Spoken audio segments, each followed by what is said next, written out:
¿Alguna vez os habéis planteado qué pasa con esos enormes estadios y las infraestructuras impresionantes después de que la emoción de un gran evento se disipa? Los estadios de Qatar, construidos para el Mundial 2022, son un claro ejemplo de este enigma. Desde que terminó el torneo, muchos de estos colosos parecen haber caído en el olvido y, para colmo, haber enfrentado un notable abandono. ¿Qué ha sido de ellos? ¿Por qué, tras una inversión astronómica de 220.000 millones de dólares, la infraestructura creada para el Mundial ahora parece estar desierta y subutilizada? Y no es solo una cuestión de estadios. ¿Qué ha pasado con los hoteles, los complejos residenciales y las zonas que antes estaban a rebosar de turistas y vida? La falta de revitalización y el escaso uso de estas instalaciones nos hace preguntarnos si realmente fue una inversión acertada o simplemente un derroche monumental. En este vídeo vamos a descubrir todos los entresijos de lo que está pasando con estos gigantes deportivos. Vamos a analizar el futuro incierto de los estadios, la baja ocupación de los hoteles y los cambios radicales que están viviendo. ¿Qué futuro les espera a estos enormes recintos? Quedaos con nosotros porque vais a conocer todos los detalles de lo que pasó con los estadios del Mundial de Qatar y el verdadero legado que dejaron. ¡No os lo podéis perder!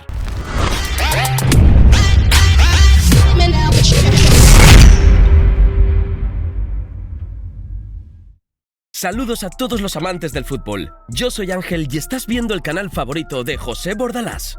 ¡Tu fútbol, papá! ¿Qué pasó con todos aquellos estadios enormes e inversiones gigantescas que se hicieron para el Mundial de Qatar de 2022? ¿Está todo abandonado? Vente conmigo porque en este vídeo lo vamos a descubrir todo. Antes que nada, suscríbete si aún no lo has hecho. Algo que a muchos de vosotros, como a mí, seguramente os ha dejado pensando es ¿qué pasó con los estadios de Qatar? Esos imponentes colosos que se levantaron para la Copa del Mundo 2022, que tenían diferentes objetivos al culminar el Mundial. ¿Se cumplieron los planes? Bueno, en realidad es que todas estas instalaciones están enfrentando un destino incierto y, en muchos casos, un notable abandono desde que el torneo concluyó. A veces me animo a pensar en cómo es posible que algo tan grandioso pueda quedar tan desolado en tan poco tiempo. Pero no es solo cuestión de los estadios, os lo digo yo. La infraestructura completa que fue creada para el Mundial, desde hoteles hasta complejos residenciales, ha visto una notable disminución en su uso. Es casi increíble pensar en cómo áreas que antes estaban llenas de turistas y vida, ahora presentan un ambiente desolado, con tiendas y restaurantes vacíos. Me da la impresión de que las autoridades locales no tienen prisa en revitalizar estas instalaciones. Y no puedo evitar pensar que la riqueza del país les permite mantener los estadios, aunque sea con un uso mínimo. Es como si el dinero fuera suficiente para dejar las cosas como están, sin preocuparse demasiado. El contraste entre la euforia del torneo y la situación actual resalta, a mi parecer, una desconexión significativa en la planificación y el legado del evento. Los estadios, que fueron símbolos de un evento global, ahora corren el riesgo de convertirse en monumentos al abandono. Y eso, amigos, es algo que me deja un sabor amargo en la boca.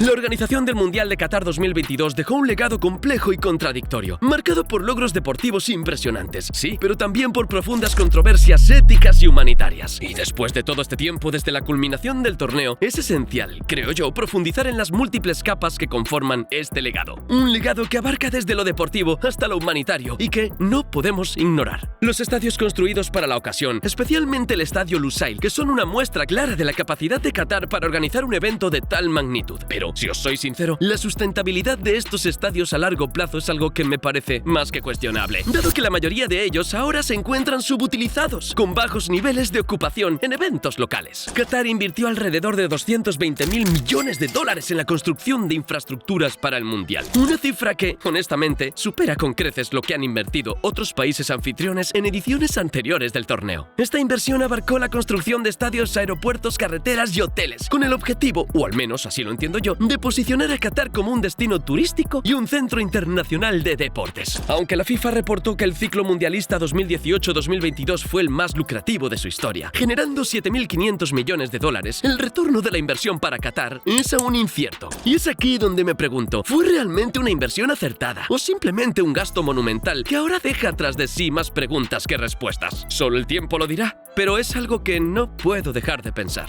Os voy a contar los índices de ocupación hotelera en Doha y Lusail. Y agarraos a la silla porque han resultado bastante decepcionantes. Las cifras han oscilado entre el 20 y el 70%, lo cual a mi parecer está muy por debajo de lo que se esperaba. Me animaría a pensar que, a pesar de la expectativa espectacularidad del evento, el impacto económico a largo plazo podría no ser como se esperaba. El Mundial de Qatar también se usó como una plataforma para promover la Visión Nacional Qatar 2030, un ambicioso plan para diversificar la economía del país y reducir su dependencia de los hidrocarburos. Sin embargo, no puedo dejar de mencionar que la reputación internacional de Qatar ha sido seriamente afectada por las críticas relacionadas con los derechos humanos. Yo creo que debe ser tenido en cuenta a la hora de evaluar. El presidente de la FIFA, Gianni Infantino, defendió con vehemencia a Qatar en vísperas del torneo, calificando las críticas como hipócritas y acusando a Occidente de tener un doble estándar en su juicio sobre los derechos humanos. A pesar de sus esfuerzos, me parece que esta defensa no logró disipar las preocupaciones internacionales. Las críticas sobre el trato a los trabajadores migrantes, los derechos de las mujeres y las leyes contra la homosexualidad en Qatar continúan. Así que el legado del Mundial de Qatar 2022 se presenta como una mezcla de logros deportivos espectaculares, una inversión económica masiva y un costo humano elevado. Esto sigue siendo objeto de debate y escrutinio. A medida que Qatar continúa con su desarrollo hacia 2030, será crucial observar cómo maneja las repercusiones de este evento en su imagen internacional y en su desarrollo interno. Quiero comentaros que el Estadio 974, uno de los escenarios del Mundial de Fútbol en Qatar, fue diseñado para dejar la mejor impresión posible sobre el desierto. Sin embargo, está siendo desmantelado poco a poco. Este estadio albergó 7 partidos, incluyendo la contundente victoria de Brasil 4-1 sobre Corea del Sur en los octavos de final.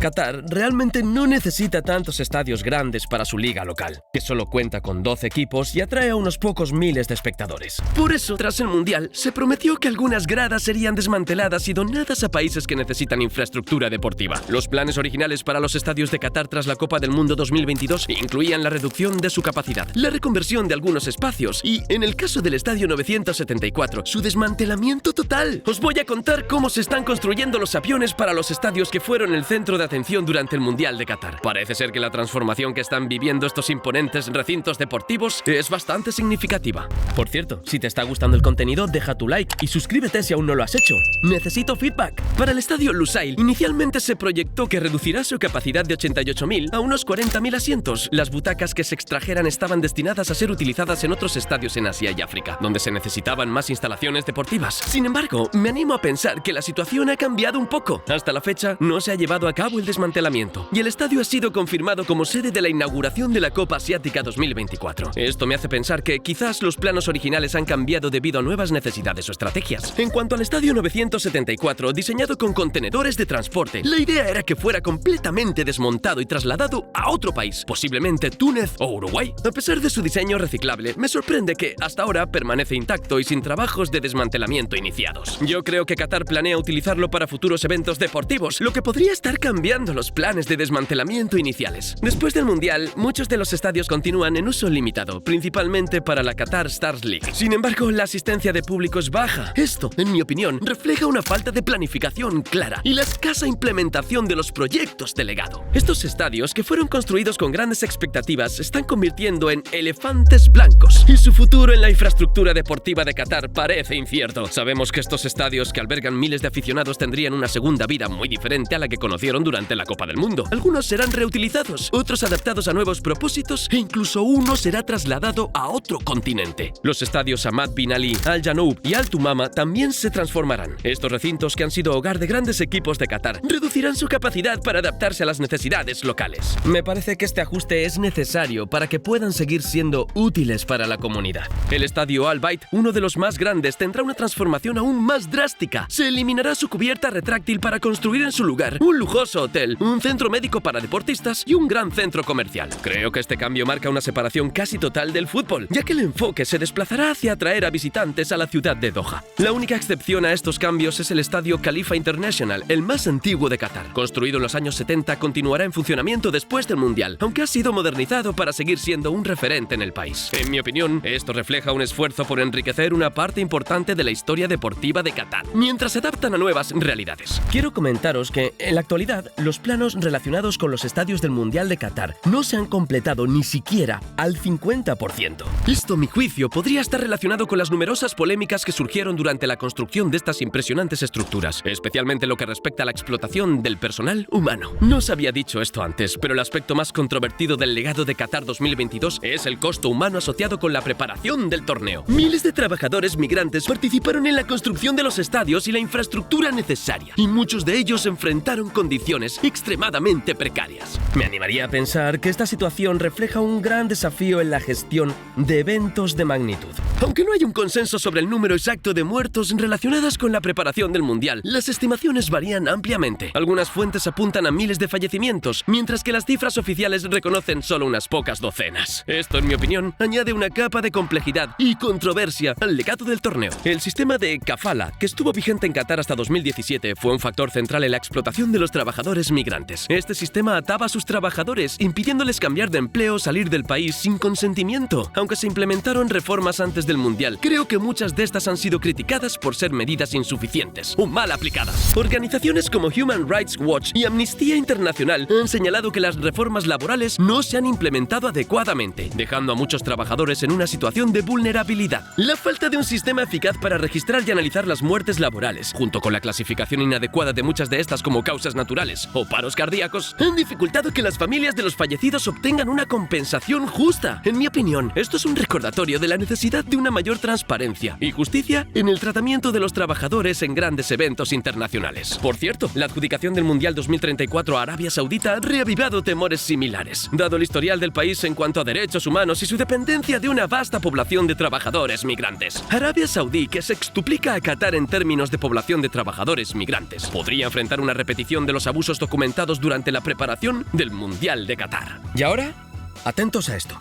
La cifra estimada de 13,4 millones de trabajadores migrantes necesarios para construir la infraestructura del torneo y cubrir otros empleos de menor remuneración plantea serias preocupaciones. Organizaciones como Human Rights Watch ha advertido que sin reformas profundas y un seguimiento estricto, es probable que estos trabajadores enfrenten condiciones laborales peligrosas y explotadoras, similares a las que se denunciaron en Qatar.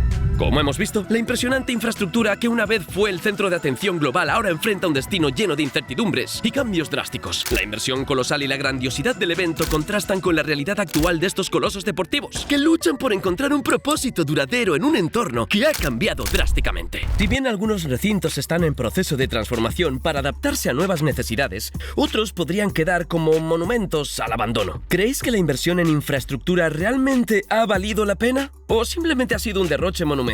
Nos encantaría conocer vuestra opinión, así que dejadnos vuestros comentarios aquí abajo. Si os ha gustado el vídeo, no olvidéis darle a like, suscribíos al canal y activar la campanita para no perderos ninguno de nuestros contenidos. Nos vemos en el próximo vídeo. Y recuerda... ¡Esto es fútbol, papá!